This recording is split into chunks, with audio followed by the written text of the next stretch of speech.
Hello, and thank you so much for joining us on Joyasonyelive this beautiful evening. Thank you. Today on the program, we are moving the conversation to talk about the fuel subsidy as Nigerians continue to express mixed reaction following the announcement of the end of the subsidy regime and attendant ripple effect. Organized labor, pressure groups, civil rights organizations have kicked and even threatened a nationwide strike. They even referred to it recently as a total and comprehensive industrial strike action. However, one thing is certain. Most of them agree that subsidy payment is no longer sustainable, but the swift announcement and implementation did not all go well with them, as nothing was indeed on the ground ready for Nigerians. To discuss the attendant ripple effect of the removal of fuel subsidy and the stance of the Inter-Party Advisory Council of Nigeria that just had recently a press conference, we have Prince Chinedu Obi, the DG of ipob. Thank you so much for being with us this evening. Thank you, Joy, for inviting me. Thank you, Nigerians. It's a pleasure. We'll go for a very short break right now. When we return, we will go into the matter at hand, fuel subsidy. How is it biting at you? We'll be right back after this.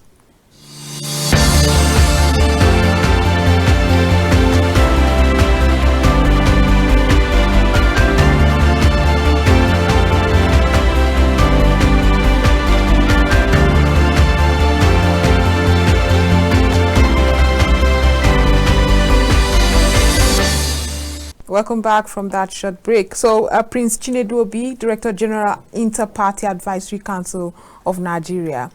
I mean, the ipob had a press conference recently, one that I attended as a matter of fact. But if you can just give Nigerians a background as to where they stand. I mean, the cluster of party members that were there, I know it wasn't the complete 18. What was that agreement that you had? Once again, thank you for inviting me to the program. My reservation is that I am not the spokesperson of the Inter-Party Advisory Council. I'm also not the national chairman. I'm just an administrator, the Director General. Mm-hmm. However, I can express my opinion publicly. I can only quote, maybe making a reference to the position of the chairman during the press conference you talked about. Mm-hmm. That can be more acceptable. That is acceptable. Otherwise, any other thing I say is my opinion. Right. Well, at the press conference you attended, of course, party officers came first. There was a general assembly before the press conference. The general assembly aggregated thoughts of party members, and of course, the product of what you saw in the press conference is a product of the opinion of party members across the 18 political parties. Now, most political parties ahead of elections had hammered over and over that the fuel subsidy regime was not sustainable and had to leave. So, what is different now? The President Bola Tinubu has emerged and indeed done just that: remove this fuel subsidy. Truth is that fuel subsidy is not sustainable, particularly in the manner it's been operated in the last few years in Nigeria. There's a trust deficit, between Nigerians and our government. Nigerians feel, perception is very important. Nigerians feel that there's a high-scale corruption within the subsidy system.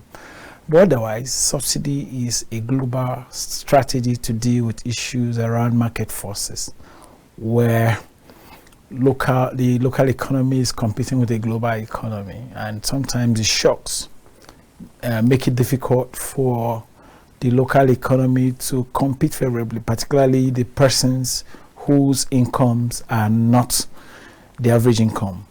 A country like Nigeria, for instance, based on the statistics of Nigerian Bureau of Statistics for last year, discovered that you have 133 million Nigerians with what they call multidimensional poverty. With that kind of scale, subsidy is the only way you can make sure that people can move from one place to the other.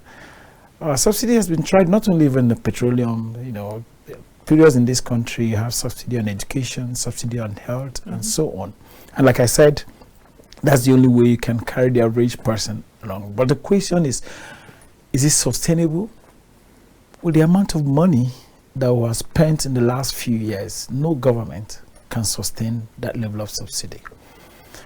What a lot of persons are saying, which is actually maybe a product of that conference, is that the timing, what everyone is unanimous, including those who against subsidy, is that it is not sustainable. It's a big elephant in the room that has to be dealt with. Of course.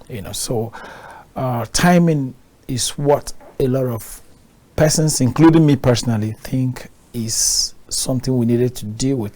Drop a timetable that we can anticipate it, begin to adjust to it. If you were planning to buy a big car, you can now decide to buy a bicycle and so on. Find measures that can help you survive the trend. But the government need to use the monies that they spend in, if you like, dealing with subsidy to grow other sectors like our infrastructure and other sectors that will drive growth in our economy. We will get to the timing and the infrastructure or palliatives or whatever cushioning effect the government should have put in place.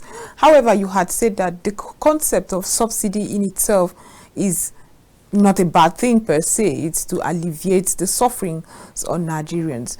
Having seen the Nigerian scene, is it possible that without totally removing the subsidy payment, Nigeria could have sanity around it and more accountability? I think so. First of all, let's even commend the courage of Bola Tinubu, particularly within the kind of political space we have now, with kind of tension in the country, for a leader to come and say, I will remove subsidy, something most of us have to commend the courage, because the truth about the matter is it's like a bitter pill that we will need to take. But like I said, the management of it is where would have been a little bit careful in terms of realizing that the poverty level of the country now, with the consequence of a removal of, if you were buying fuel before, for instance, to fill your tank at 15,000. Today, you'll be doing that at approximately 45,000. Exactly. Now, the minimum wage in this country, as of today, is 30,000 naira. Now, assuming a 30,000 naira person cannot afford to buy a car, he will need to transit from wherever he lives to where he works.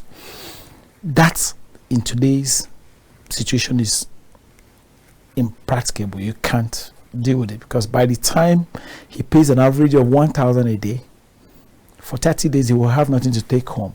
So he might not even be able to sustain 30,000 naira for 30 days. That's the challenge with him, which is why I thought that a phase plan, where first of all we deal with issues of corruption around the subsidy that I talked about, the volume of money we pay on subsidy, and which is increasingly, if you like, increasing, is something I think that if it's properly audited and managed, we may not have that level of money going into subsidies. So if we had dealt first with the issue of the corruption perception, and Nigerians know that the new government is dealing with corruption, then we would have dealt with that the trust deficit, to a point that you can have people actually now realize that the new government means well for the people.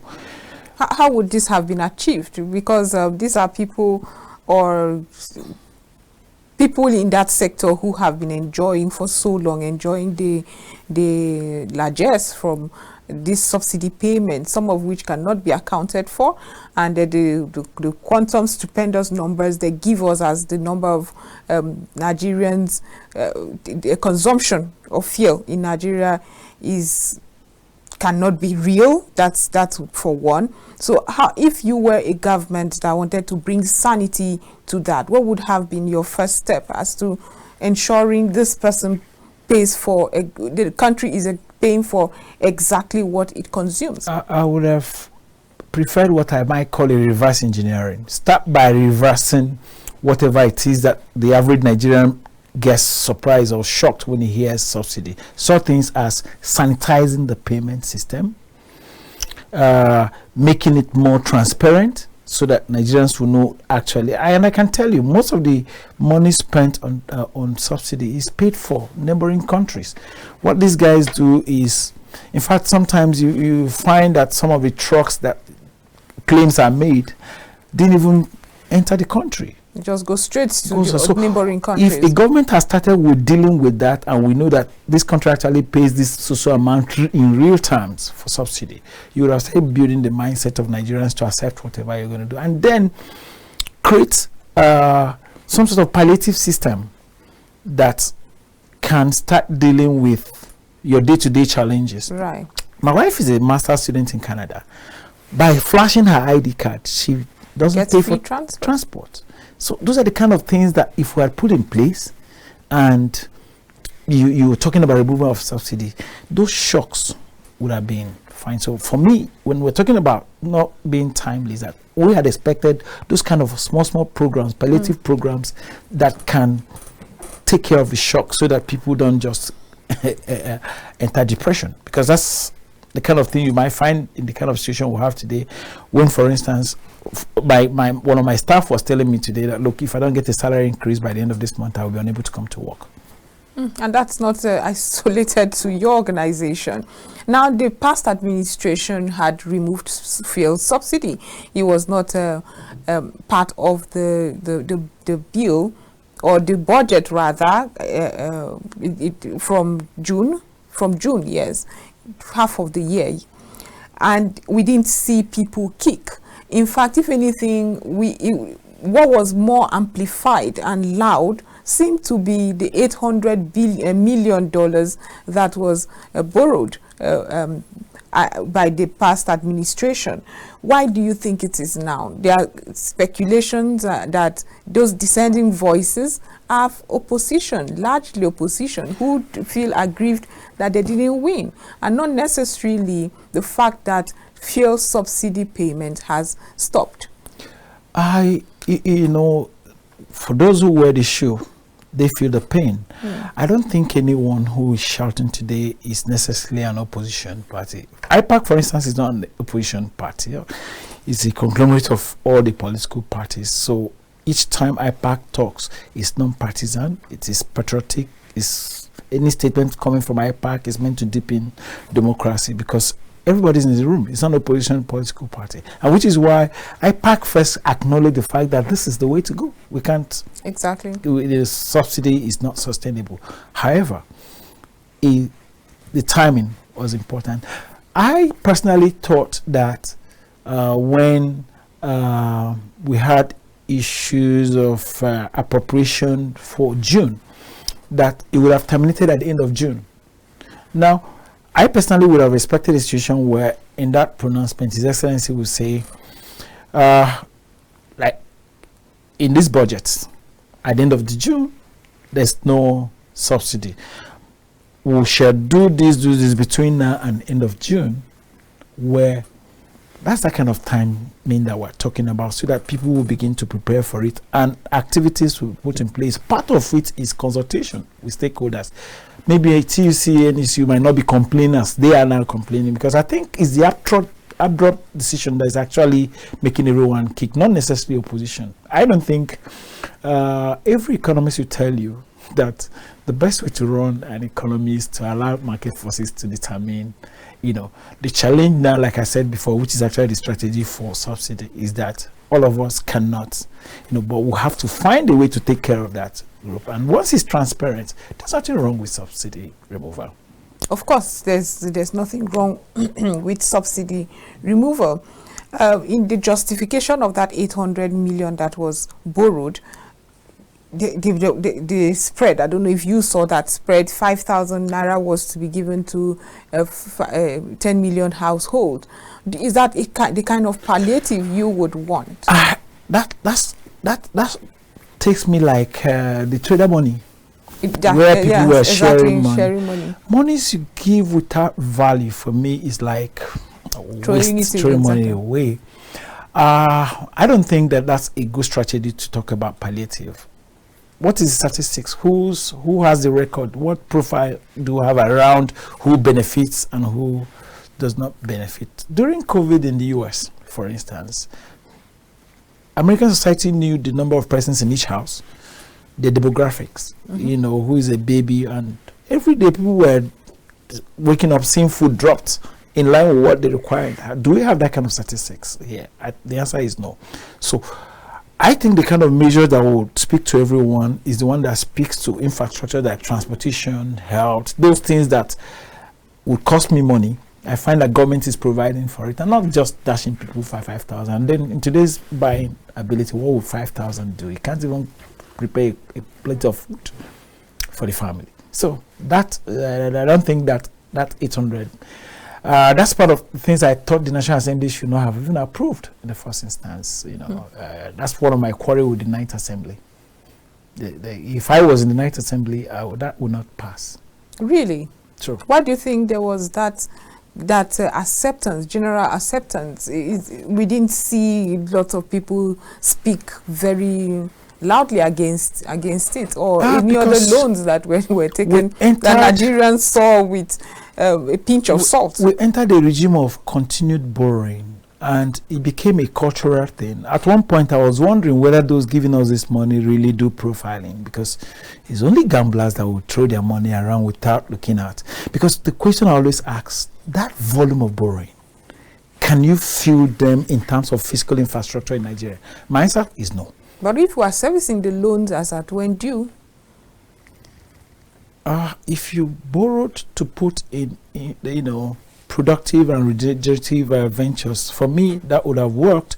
But if you borrow for things like you want to pay people 5,000 naira, I don't think. Prince, Prince, if you are a lender and you're sure that this person pays his bills, you won't care again what they're using for it. You just make the loans available because they are interested in it. That's actually one of my conspiracies around all these foreign borrowing. Sometimes they don't do it in the interest of the recipient. They do it in their personal interest, and which is why I think that those who go for certain loans should consider how it affects the country, because the bank giving you the money wants to make more money, so it doesn't care whether your people are okay with it or not. Somebody did an analysis out of the 44 point something trillion dollars that Nigeria is owing. If you have to give it to everybody, say we have 200 million, everybody will be owing about 300,000. And when the person looked at me and saying, by the way, you're owing about 300,000 naira, I just had to really laugh.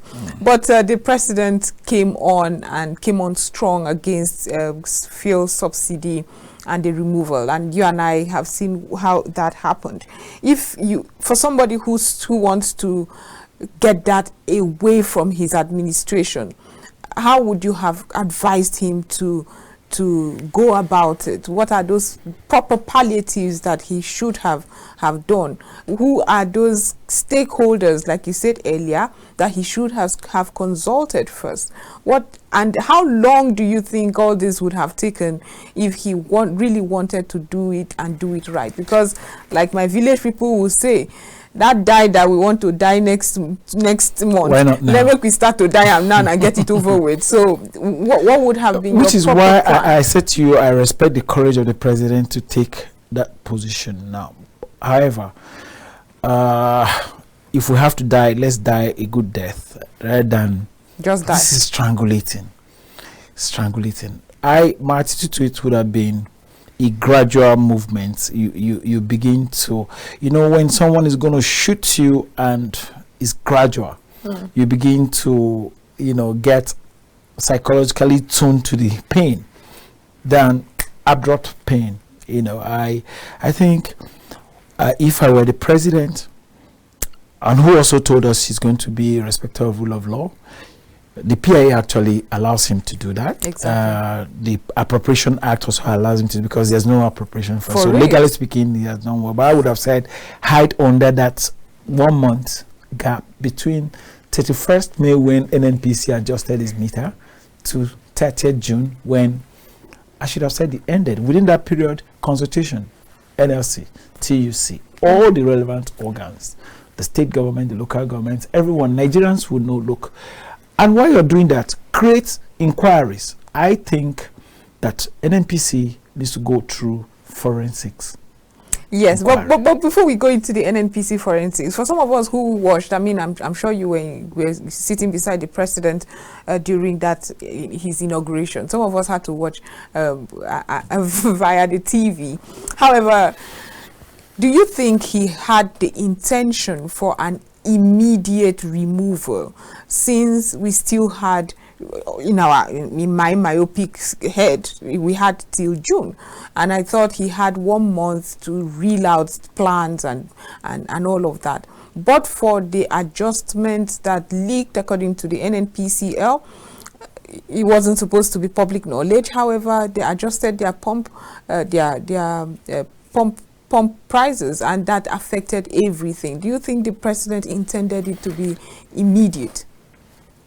Inaugural speech is a very important speech. Of course. If you want to reach a president or a governor, you start first with what did he say he's going to do the first day. So the president was quite categorical that this will end. From the civil servant perspective, that's like a policy statement of government. But I had expected that the civil servants would have said, okay, even though the president has said this, the law still can take this till 30th. But is that impunity of, practice, which most of us have seen over time? Otherwise, I would not think that maybe the president, right from campaign, you remember, almost all the presidential candidates of the front line wanted to say we'll remove it. Peter Obi was categorical from the first day. With that, you can say the president means so, but then there's a law that we need to obey, which is the appropriation that had put that till the end of June. I should have thought that NNPC would have been calm enough to allow that to run till the end of June. And I'm sure this noise may not have exactly been there. Yes, it will be painful. Like you said, they need to die tomorrow, they can die today. But of course, you would have had quite some planning around it. 1 month is enough time to put in place certain measures. Tell me, in the first instance, and this is actually my challenge, why would Nigeria have issues with petroleum when we have natural crude in our country? It's just a case of a man who lives by the ocean and he can't drink of water. I feel offended that this time and age, Nigeria cannot produce petroleum products locally. One man, Dangote, a businessman, one man. I'm not sure Dangote whole network is up to 10% of our budget in 3 years. So how come one man can build a refinery, but ours can't work? I should think that if our government over the years wanted to solve this problem, modern refineries, in not all these large-scale refineries, that would just service maybe 2 states, 3 states at a time. One state, make small ones in California and some other areas, just small refineries, and that can produce and serve the local market. If we had done that consistently, if that's actually where all these so-called borrowings are channeled, by now I should think that we won't be worried about the cost of petroleum, because it would have been at the cheapest. So because the healthy competition that would have been in the sector. That's correct. So I think over time, previous governments have not been responsible to issues of and I think if this government would need to depart from that, they can from the first day begin to do things differently. First, build our confidence to know that it's because like I said, the problem is trust deficit. Nigerians don't trust government again, because they've been fooled many times, and each time anyone comes, the first impression is that they have come again. But let's see how we're able to move into the new regime. Why do you think the past administration did not remove fuel subsidy, having signed the PIB becoming PIA, Petroleum Industry Act, and all of that? In fact, they had everything ready for subsidy removal, if you ask me. But why do you think Muhammad Buhari didn't? We play a lot of politics with economics in Nigeria. If you remember, the same people who were demonstrating against Jonathan's government, that if you can't remove fuel subsidy, are the ones who are telling us today, You know, is that politics side that people have not been able to separate between politics and what is really economics, you know. So, and sometimes people want to also look good, which is why I said I commend the president that will say, let's do this, and you know, not right. and because all this while, and again, I'm also sure that some people benefit from the corruption and don't think it should end. Otherwise, if we were sincere about removing subsidy, we would have done it. During the 7th or 6th Assembly, a group I consulted for the initiative, group of legislators in the National Assembly, took the courage to discuss the regulation for the first time. And that program came out with non-state actors who came out looking at it from the numbers and said, we need to remove this. I thought that the government would have taken advantage of that then, and it came out with a lot of recommendation of what needs to be done. Between then and now, Nigeria would have been out of the thing called subsidy. Okay, Prince Chinedu Obi, let's go for a short break and return to discuss more. We'll be right back after this.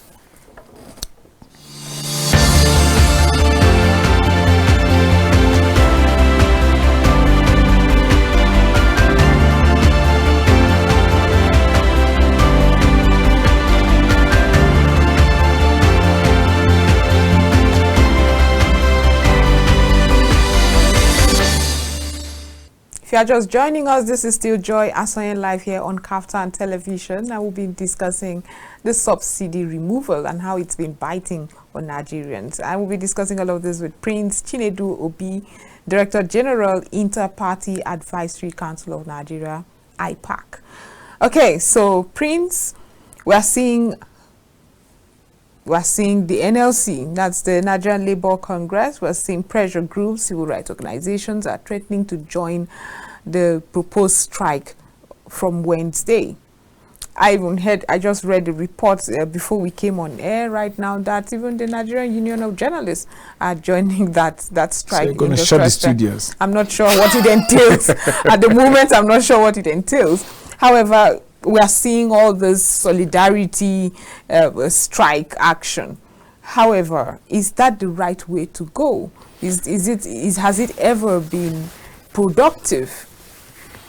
Well, like I said, when you flog a child, you expect the child to weep. To cry, of course. That's exactly from the perspective of NLC and every other person, including the TUC, including the rich, who instead of paying 15,000, everybody's worried about it.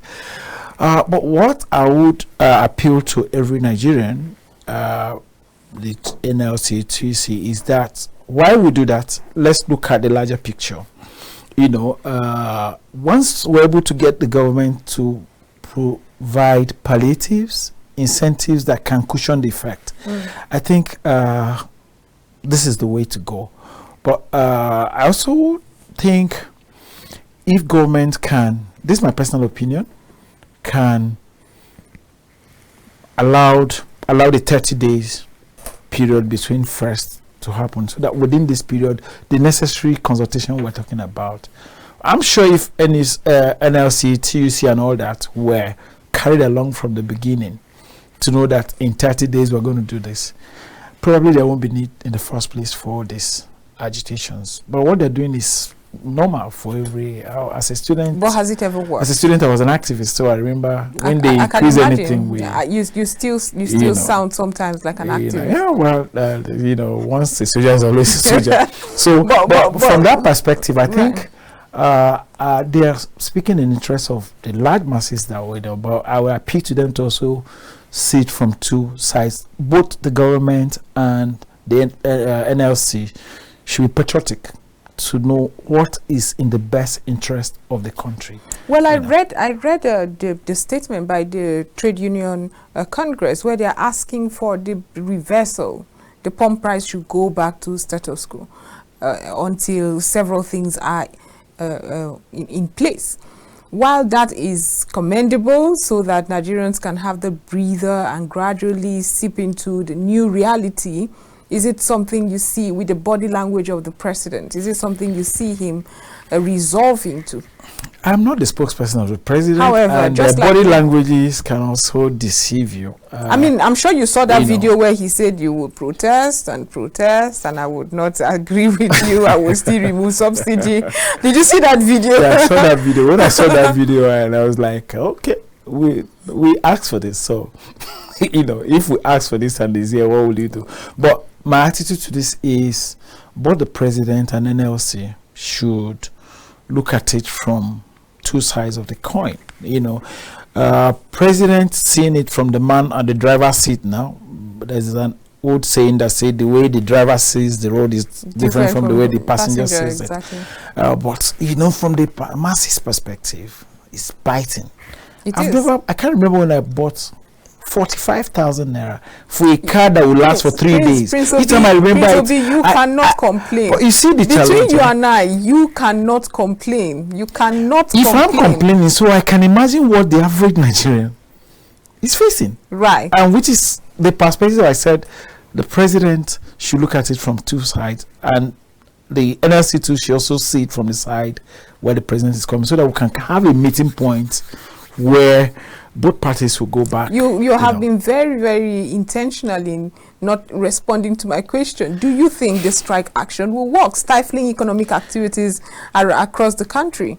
I am not a supporter of extreme measures for everything. I am, in my negotiation, I like a win-win. You can see that's why I want to stay at the point of center. The worker has a right to, strike, but I'm saying within that right, you just so see the need not to put us in more serious crisis. The president should also realize that, look, good intention, like everybody is unanimous that this is something we need to do. Can we build the confidence of those who are going through this stress in such a way they can understand that, look, this intention is meant to, get a better society for us. So a win-win situation, some sort.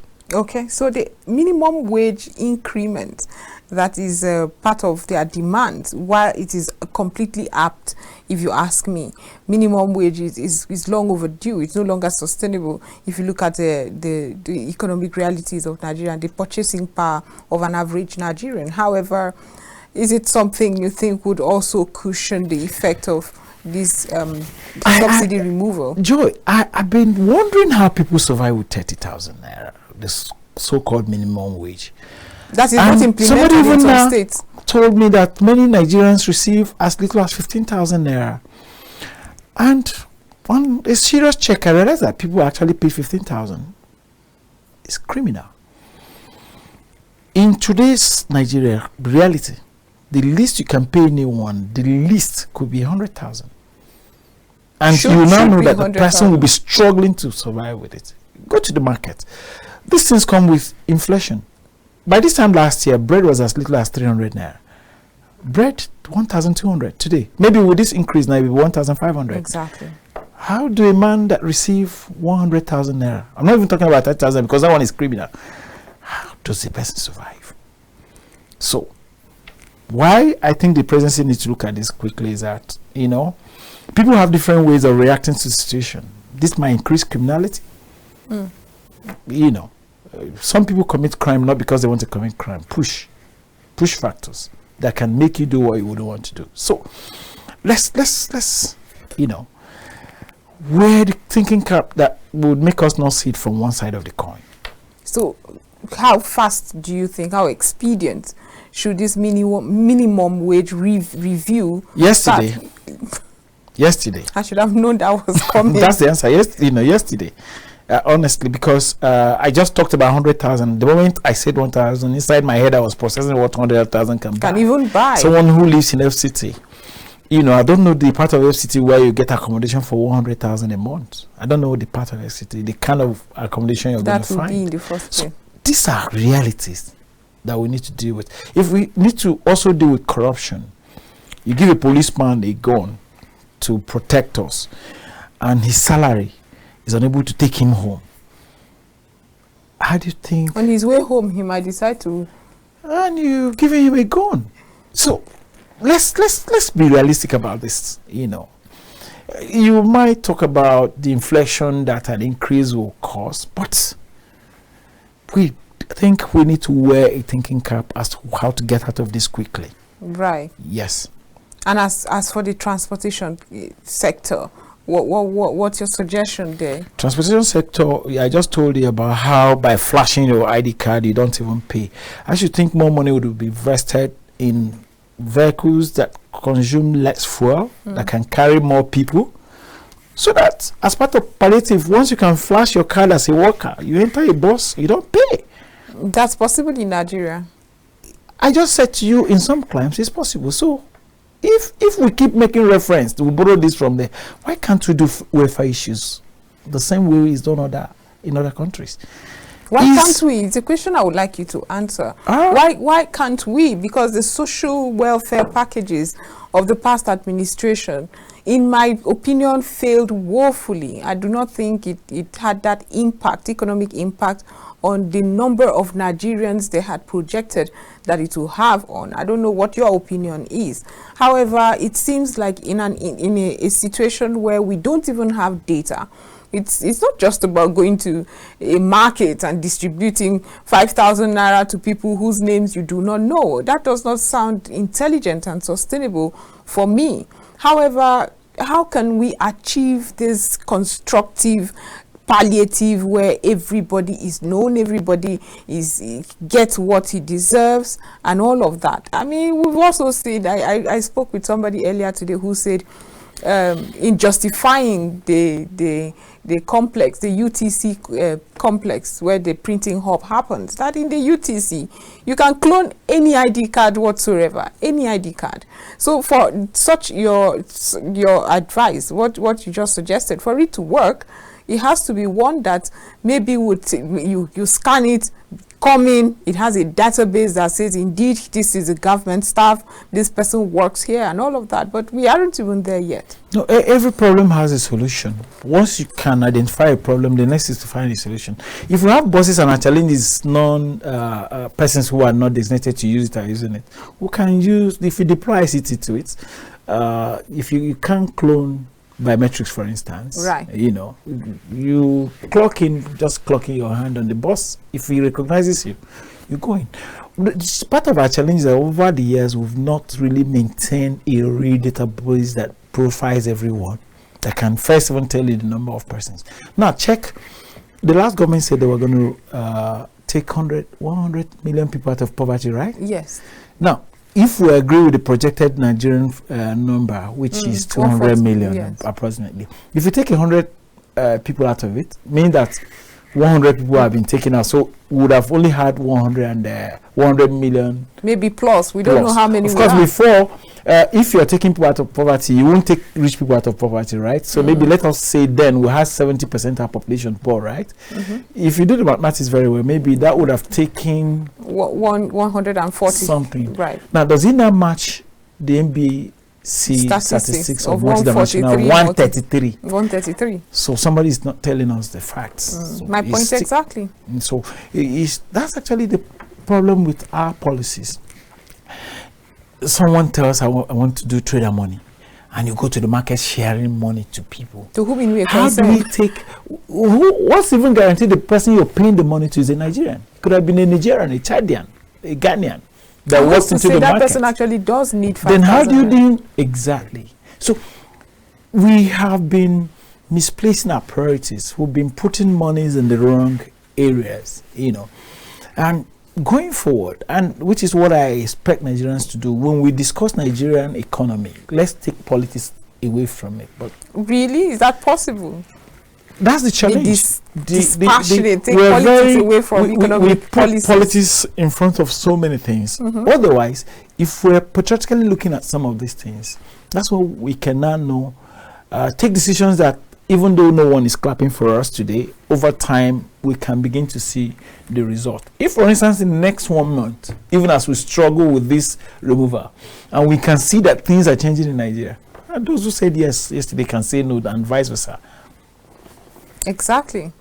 So at this point, it is even more dire and expedient to ensure that these things start working. Unfortunately, the president's cabinet is not formed. No, it's not because he's doing anything wrong per se. I mean, he just emerged president. That's correct. However, Do you think it would even slow things down? He doesn't have ministers just yet. His cabinet is not formed. Everything is just really sparse. That's actually part of what we thought should have been put in place before we talk about removal, so that you have people with the responsibility to deal with the shocks that will come out of it. But of course, if you want to be fair to the president, he's still he doesn't even have the National Assembly to deal with. The 9th Assembly is almost gone. The 10th Assembly will be proclaimed around the 13th of June. So even if he has his list, and again, the law has even also allowed him another 60 days to do that. Exactly. So we can't blame him for that. If there's anything I thought would have been done properly, is that would have seen how we're able to manage all this within the period of the 30 days, so that would have created new ministers, that have been sufficient, new officials. Maybe we're not doing it now, so we can now assume that they hypothetically speaking, if we had 30 days, if we had 30 days, would it something have would have been sufficient, or he would have needed to. If we can wake up one morning and take a fast decision is already in place, how about 30 days would have been ample? So if NNPC can swiftly, with just a pronouncement, change the meters across Nigeria, how about then the 30 days would have been ample.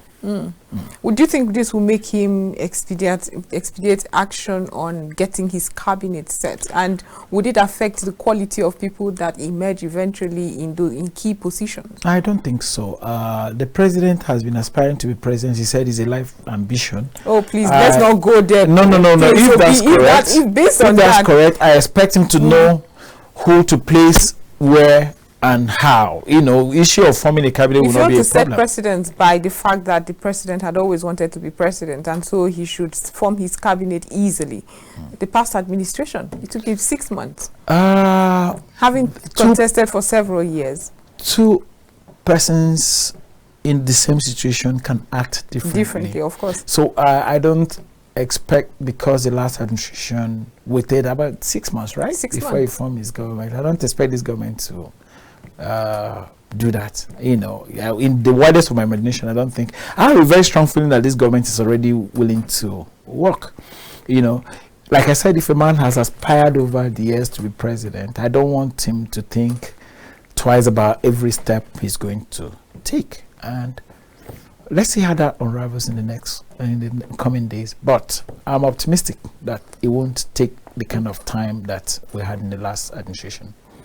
Okay, so with everything that happened in his emergence as president, there was in fact there's still a legal tussle contesting his elections.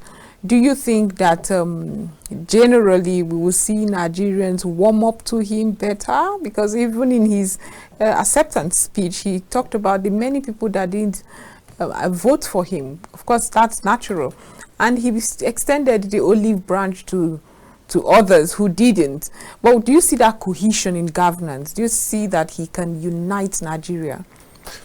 Yes, he can unite Nigeria. I don't like talking about when the matter is in court. I like to allow the court to decide the position.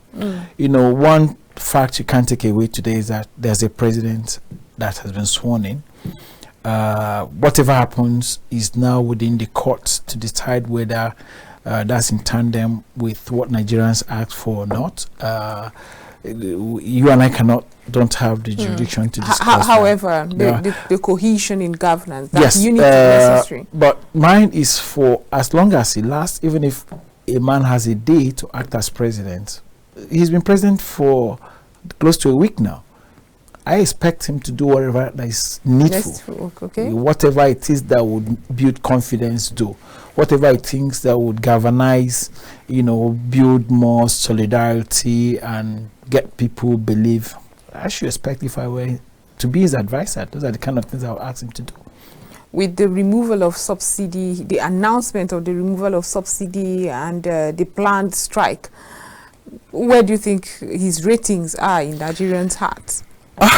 Because that's a tough one to come into governance. Yeah, you see, I'm one of those who also believe that leadership is not is a bundle of responsibility. It's not a walk in the park. It's not a title. And who was it that said, if you leadership is about making people happy, you go and sell ice cream, But that will be in the sense that you are determined to get something done patriotically, selflessly, not without any ulterior motive, that the end will justify the means, and not, like I said to you, the trust deficit makes it difficult for us to differentiate between what we were told yesterday and what someone is telling us today. So a leader who wants to leave a legacy should be able to do things, patriotically, not minding whether for the national rating interest, right, is right or wrong, and then let the end justify the means. If this administration lasts 4 years, 1 month, 2 weeks, whenever, how long it lasts, and Nigerians can make reference to it. There was a certain Nigerian president, aspiring president, that wanted to be president even if for 1 day. I think it was Awo that wanted to be president even if for 1 day. Be it just for a day. Be for a day. So it's not about how long it lasts, it's what one can do with every second. I want to see a movement from the regime of corruption. I had said before that what we tried to do before was shutting the window of corruption and opening the doors wide. That was my interpretation of because what happened really. The kind of monies that and I we like hear the analogy here, shutting the windows and opening the doors. That's my impression of it, because if you hear the sums of monies that went through this system, what I always ask myself, where is this money? Yet we still have a lot of poor Nigerians, and more in the number. So if the new government can on a daily basis build the confidence of Nigerians by what they do, the programs they run, leakages they block, like I talked about, this subsidy regime, can we do a forensic analysis of what actually happened? Because if you can't know what went wrong, you can't put it right. Exactly. You can't fix it. Then the law enforcement agencies that need to punish offenders should also be strengthened to do their work. From the police, ICPC, FCC, Code of Conduct, they should be empowered to do the job, so that those who have kept us in this situation should pay for it, so that we can achieve some level of deterrence. That's interesting, because some of us had witnessed in this country where bad fuel was imported back here, ethanol. I'm not sure the proper word for it, but it destroyed vehicles and nobody was punished for it. So when it comes to the petroleum and the syndicates and the many branches around it, it's difficult to see justice or prosecutions as it should be in that sector. But moving forward now, the NNPCL is a limited liability company now, and then there is that competition among other importers. Very soon there should not be sole importers of the product. So what do you envisage? That's the era many of us look up to, where competition will bring the best out of anyone. If NNPC was not a sole, at one point it became a regulator and operator. And you know what happens when you become a regulator and you become the referee and the judge and jury. Judge and jury. That's what we've been having. But now, if you create a situation of competition, that's where even the idea of market forces would, people who are not strong would learn, will go and assume it. Exactly. Because I think that's the regime we should all aspire to have, so that we can move away from this laxity and the incompetence that's all over the place. And ineptitude that goes on all over the place. The painful part is that they are not punished. If a chief executive finds that a Nigerian citizen is killed somewhere and some people are meant to pay for it, the man in charge of security within that environment loses his job. The next man coming on board will not like anybody to be slapped. But if I know that we will be celebrating, oh, thank God, not up to 1 million people died, because we have a way of thanking God for everything. Thank God that it's not everybody that died. Joe, in this country, an American citizen was kidnapped in Niger State. Within 24 hours, they came, rescued the person. if you didn't have patriotism and that happened to you, you would develop it. But when you're in a country where a governor's convoy will be attacked, Governor Zulu many times almost escaped death in Zamfara state. And some people are paid to be in charge of security within that area. And nobody was sacked. I'm afraid nobody had to resign. Like nobody even resigned. Yes, honorably to say, I am ashamed that I could not. Let's take away the one of resignation is not African. I've never seen how many Africans that have resigned because they are not doing well. But the man who oversees, because for me one of the best ways to get people to act is to show supervisory role, punish when you need to punish. Discipline when you need to discipline, and reward when you need to reward. I mean, let's somebody have has done very well, here and reward. Done poorly, sack. And just like what happened to, remember during the last election, someone declared a rec, declared a result when he's not the proper person to do it. Even the agency that he represents went after him. Exactly. If we do that often in this country, I'm sure the impunity will stop. Or maybe it's the outcry that made that agency go after him. Maybe the Nigerian populace should do more. Whatever is like, maybe Nigerians should start crying so that we see whether we can get agencies to work. Right.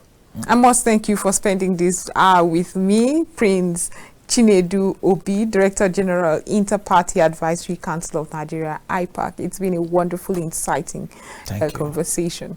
Thank you, Day.